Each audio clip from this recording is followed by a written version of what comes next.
the hole. Spin. Oh, breaking par. It's kind of like the taste of Tucson. Arriba, abajo.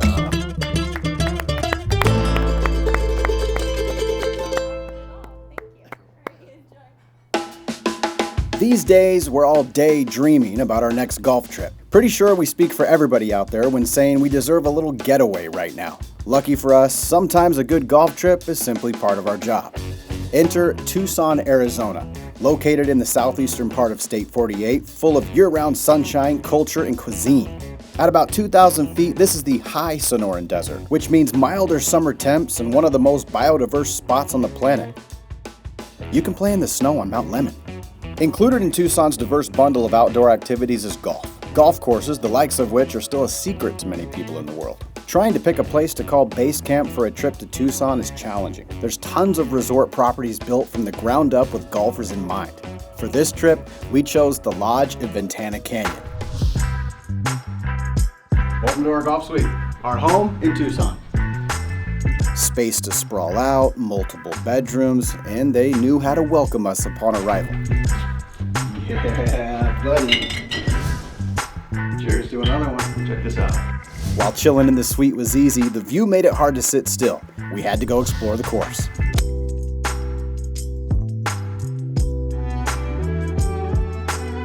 The two courses at Ventana Canyon are tucked in and out of the Santa Catalina Mountains, part of a 600-acre high Sonoran Desert preserve.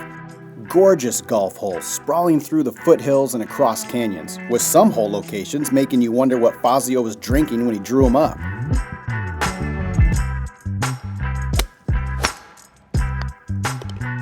Oh,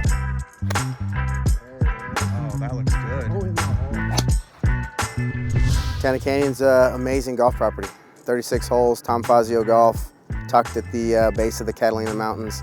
It's a true gem in Tucson. It's a secret that not many find, and once they do find, they tend to stay for a long time. No matter where you're out on the golf course, you're going to have a good view of Catalina Mountain Range on one side, all the rincons in the background, Thimble Peak on the other side, terrain that's very lush, the desert's very thick and grown in, very unlike, a lot of what you see in Arizona. I think this is a special place up here. So special that it's easy to forget we're only about 90 minutes from Phoenix Sky Harbor Airport. Places like this should be hard to find.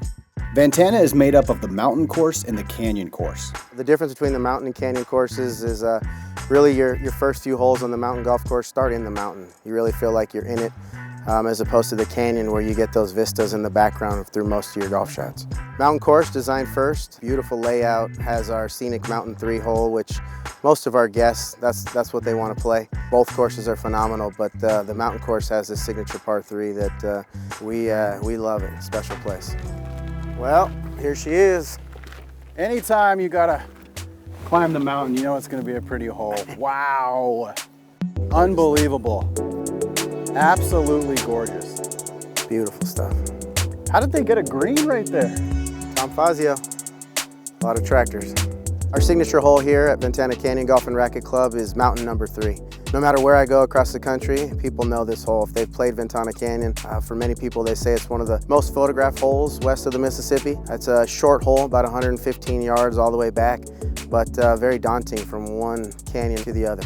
The green on Mountain 3 is undulating towards us, so it really kind of catches those incoming wedge shots to spin back a little bit. Some tricks to playing Mountain number 3 is don't be short. Left is really dead, but I've seen hole-in-ones off the right side of the mountain, so that's definitely in play. Let's play number 3. Okay, what's it playing today? Today we're playing 96 yards. This is your place. You got honors. I love it. You in for a game? I'm always down for that. Closest to the pin for a drink, let's do it. For a cocktail. For a cocktail. Oh, that's gonna be tight. And that'll spin right there, right? Oh! Thirsty? Oh, geez. It looks like the Tucson native came to play today. That landed about a foot close to the cup, maybe a ball long. That was perfect. Thanks, sir. Whoa. Appreciate it. Sometimes you get thirsty here in the desert, right? It's not over yet. Great swing. See the number. Oh, Shot leaked. Oh, about 10 high. Still got you, Ryan. Nice shot. I'll take it, and I'll concede. Oh, I'm a little closer than it looked up there. Absolutely. I'll tell you what, though, anybody can stick it close like you, but can you make the putt? We need at least one birdie here. Gotta make a birdie, man. Hell yeah.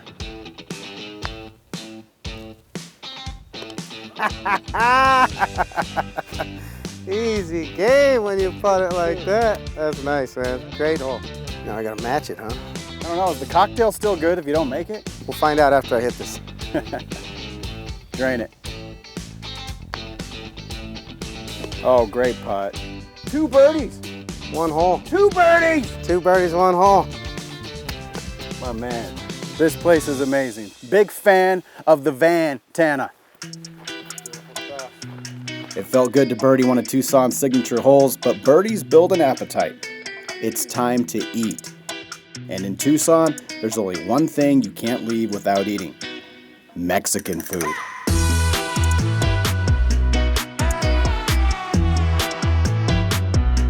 Ask any local down here what their favorite Mexican food spot is and you'll get a mouthful of suggestions. But one place every local agrees on is El Charro.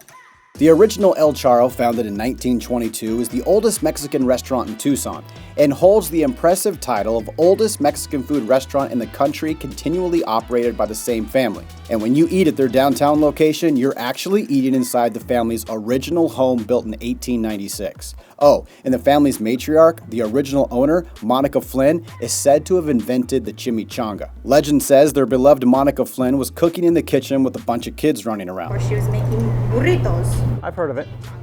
And then one of the kids bumped into her and she dropped a burrito in some hot oil. Instead of cursing around kids, She yelled out chimichanga. and the chimichanga was born. While they might have invented the chimi, their claim to fame for us will always be the strips of meat hanging above the restaurant. The meat suspended for all to see is called carne seca. I've never seen anything like it before, which makes sense because they're the only restaurant in the country grandfathered in with the right to dry meat this way. It's hung in the Sonoran sun for 24 to 36 hours, then brought down, shredded, and used inside an array of delicious dishes. This meat hung above the restaurant. Yeah! This is flat out amazing Sonoran style Mexican food, and Ame made sure we tried it all. Cannot come to Tucson, come to El Charro and not say you didn't try a chimichanga. Carne seca tacos, mole enchiladas. This is a chile relleno, enchiladas banderas. This is my favorite plate. You brought the house. Now you have to do the traditional arriba, Arriba. abajo, Abajo. al centro, El centro. para adentro. What she said. Welcome to El Charro. Thank you very much. When in Tucson, come to the best Mexican food restaurant there is, and the oldest. This is El Charro. I think it's Camara? Comida. Comera? No, it's eat, right? Eat. Showcasing a golf destination like Tucson is impossible to completely cover in one show. There's a ton of popular courses to play down here. We're talking Omni Tucson National. There's Tubac, where they filmed 10 Cup. There's Star Pass, Seguilo, Weston La Paloma, Stone Canyon, and the list goes on. While you might have heard about most of those, there's a few courses down here flying under the radar. To me, I think people are surprised by the diversity of the golf experiences here in Tucson. Courses that you can almost feel the history. If you come to Tucson and only play some of the modern courses hidden in the fringes of the city, well, when you get home, I'll be the first to tell you, you left some meat on the bone. The Randolph Golf Complex, 36 holes in the middle of town. Welcome to Del Uric and Randolph North. Randolph North, the older of the two tracks, built in 1925. You'd never expect to find something like this in the middle of a city, let alone a city in Arizona. Beautiful parkland courses, deeply seated in the rich history of Tucson golf. All the big name pros have played it, women and men, and was on the PGA Tour from about 1978 to about 1988. And so that meant all the top players from the 80s played here all the time. Tom Watson, Fuzzy Zeller, Ben Crenshaw, Johnny Miller won here. I remember seeing all those guys out here. From the pros to the average Joes, these courses have a storied past, and most who play it today grew up playing it. This is a fun neighborhood spot that we can all relate to. The one handicappers play and are challenged, and the regular people like me or you can shoot 77 here. Del Uric is friendly. There's no big rough anywhere, and I think it appeals to the common golfer. And it's just every man's course. Doesn't matter what time of year, you can play either of these courses and it won't break the bank. We're talking as little as $25 to never over $55 in the peak season. It's not highfalutin or anything. It's just a place where you can come and enjoy yourself. This place definitely caught us by surprise, and one hole that really caught our attention was hole number 17 on the Del Uric course. Breaking Par will always find signature holes, even on a Muni. Hole 17 on Del Uric, playing 125 from the back tees. Not overly long, and entirely force carry all over water to a narrow, tight green. It'll give you all that you can handle. There it is. Go in the hole. Spin. In the 1990s, Golf Digest, or one of the golf magazines, wrote a big feature on the Muni courses in America with the greatest number of rounds per year. And Torrey Pines, and those two courses there, were number 1, and Randolph and Del Uric were number 2. And this place continues to pump play. They did 102,000 rounds last year, and they'll probably beat that this year. Del and Randolph both broke monthly records this year. April, May, June, July, August, September. More played than they've had in the last 20 years on each course. We want to try to grow the game as much as we can. Mostly it's a place that's a welcome face to a golfer who just wants to have fun. If you're taking a golf trip to Tucson, you definitely have a lot of options where to play. We suggest making a stop at the Randolph courses and tipping your hat to some Tucson history. And you don't lose any balls.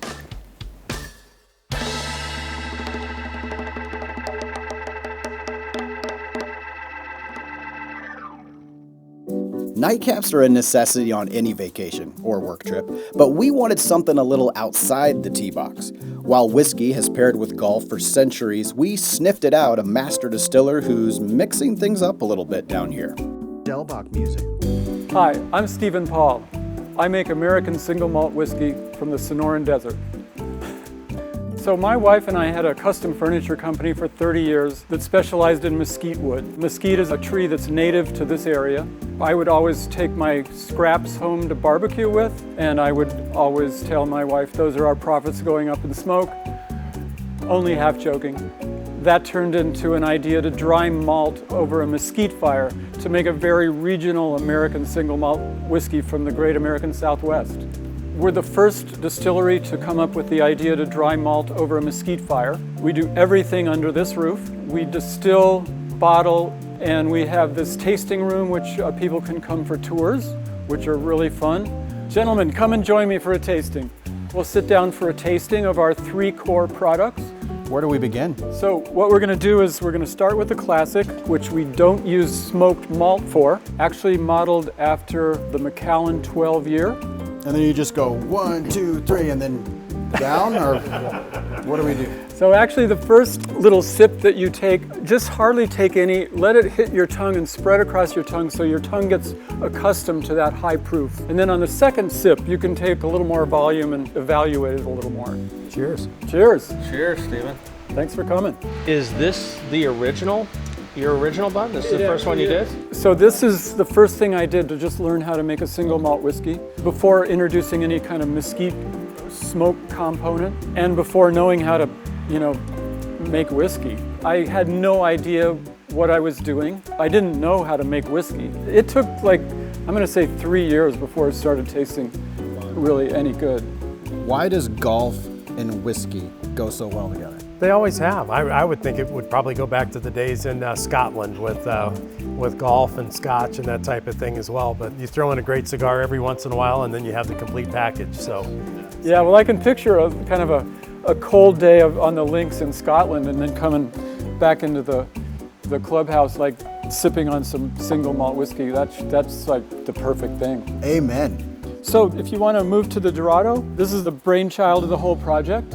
We're the first distillery to come up with the idea to dry malt over a mesquite fire. We're actually the only distillery to malt our own barley over a mesquite fire. It's impressive you took something like whiskey that's probably been created for centuries and put the mesquite twist on it for the first time in the history of the beverage, right? Which says you're an artist. But this is extraordinary. This is very unique. Thank you, thank you.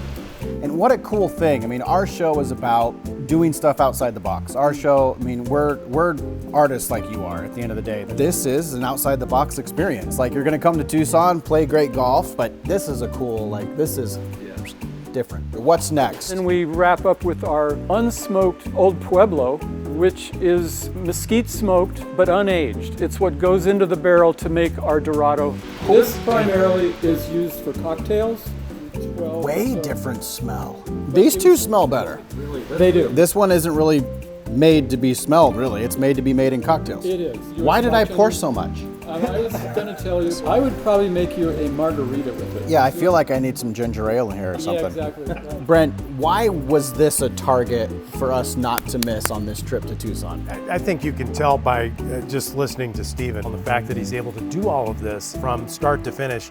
Everything happens right here in this building. You can taste really the difference in terms of how this whiskey tastes compared to so many others out there. It's kind of like the taste of Tucson. It's amazing. Because like this, the mesquite's grown here. Like this is, in some ways, Tucson in a glass. So on a golf trip, like that's pretty awesome. It's always awesome to have a chance to meet someone who's got a mission, who has a passion. And that's what we're about at Breaking Par, and that's what you represent with your product and your brand. And we're just happy to be here, and thanks for having us. Well, thank you guys for coming. This was really fun. Cheers. Yeah, Cheers. thanks for Cheers. having us. Thanks, Steven. Mark Twain said, "Too much of anything is bad, too much whiskey is barley enough." We'd have to agree, but the same can be said about golf. I guess a good golf trip should leave you wanting more, and that's definitely how we feel driving away from the old Pueblo. We made new friends, played new courses, and filled our trip with memories that'll remind us to come back. Thanks for the hospitality, Tucson. We'll see you soon.